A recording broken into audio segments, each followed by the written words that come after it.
O caminho do Calvário. Só para relembrar aqui, deixa eu buscar aqui no índice. Nós já vimos um cego com sede de visão, em que apresenta, né, a história do narrador, personagem, como que ele viveu, as impressões que ele teve na sua infância, no templo. Aí vem o paradoxo, exatamente quando ele fala a impressão que ele tem acerca dos religiosos, que paradoxalmente eles subiam ao templo encurvados, porém felizes, né? Lodo nos olhos, no momento em que ele se encontra com Cristo, já no templo, junto à porta formosa do templo, e ele recebe o lodo nos olhos, e recebe a ordem para ir ao tanque, lavar os olhos. E aí começa o capítulo 4, que é a dúvida, que narra todo o seu pensamento que ele refletiu, desde o momento em que ele recebe o lodo nos olhos até o momento da piscina, que é chamado a dúvida, que traça aqui, na verdade, procura fazer uma análise psicológica, não somente do cego, mas, sobretudo, de todos aqueles que um dia tiveram o start da busca da verdade. O que é o start? É quando você atenta para o fato de que você tem outras perspectivas, ou outros prismas pelo qual olhar a verdade. Aquele lodo nos olhos incomoda o cego, e ele tem uma ordem para se lavar no tanque de Siloé, e aí ele vai refletindo, e nessa reflexão vem a dúvida: mas eu não deveria ir ao templo? O templo não seria o melhor lugar para lavar os olhos? Por que no tanque de Siloé? Aí ele vai fazendo as relações, o que é a dúvida de todas as pessoas que começaram. Lembram? Talvez vocês devem se lembrar de quando a primeira dúvida foi semeada. Ou seja, quando você, pela primeira vez, duvidou de que você estivesse certo. Tem que ter esse momento. Você nunca duvidou de que estivesse certo, você não teve aí no lodo nos olhos. O lodo nos olhos significa a dúvida que é implantada em alguém, a partir do momento em que ela começa a pensar: será que esse meu conceito acerca de Deus, acerca do mal, acerca do homem, da criação, da Bíblia, das religiões, das nações, será que está correto este meu conceito?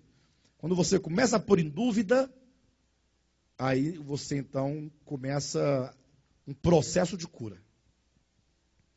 Aí fomos então à hora do sacrifício. Foi quando, naquele capítulo em que nós abordamos aquelas cenas sobrepostas, lembram? Em que, no mesmo momento em que acontecia a cena do sacrifício, lá no templo, era o exato momento em que o cego estava agora já descendo as escadas do Siloé, e quando ele então se curva, apoiando-se na aba da piscina, ele lava os olhos, aí os olhos se abrem, ele passa a enxergar, e ele contempla o céu refletido na piscina, quando, de repente, ele começa a ter uma visão, que é a visão acerca da paixão de Cristo. E é importante que nessa leitura se perceba algumas coisas. Primeiro, alguém poderá te questionar: mas quando o cego lavou os olhos lá na piscina, ele teve essa visão? Não. A Bíblia não diz que ele teve essa visão.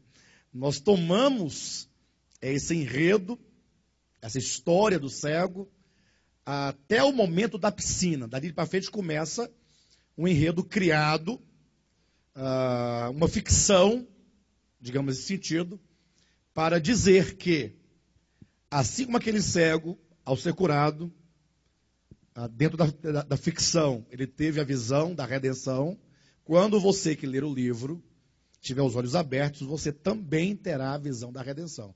Ou seja, estou trabalhando com o tema a cegueira, a libertação, a cura da cegueira e, consequentemente, a visão acerca da verdade ou dos verdadeiros fatos que ocorreram por ocasião da morte de Cristo.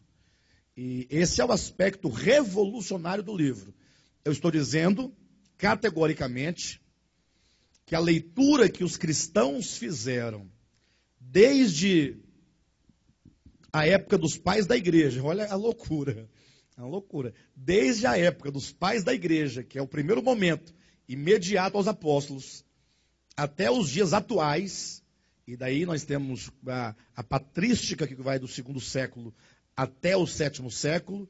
Aí nós temos, então, a escolástica, que começa a partir do fim da patrística e se estende até o finalzinho da Idade Média.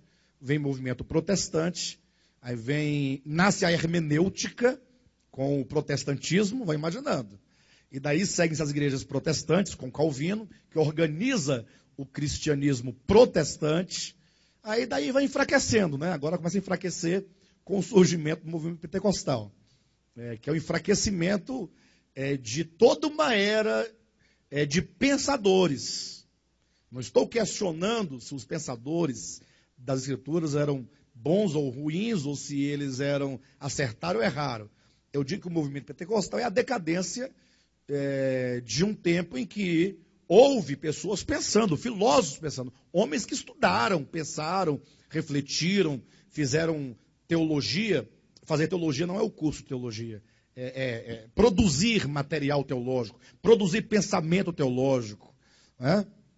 De sorte, então, que eu estou dizendo, categoricamente neste livro, por isso é o que eu disse, que ele é impactante, ele é forte, que todos esses fizeram uma leitura errada, equivocada, acerca daquilo que de fato aconteceu quando Cristo estava na cruz.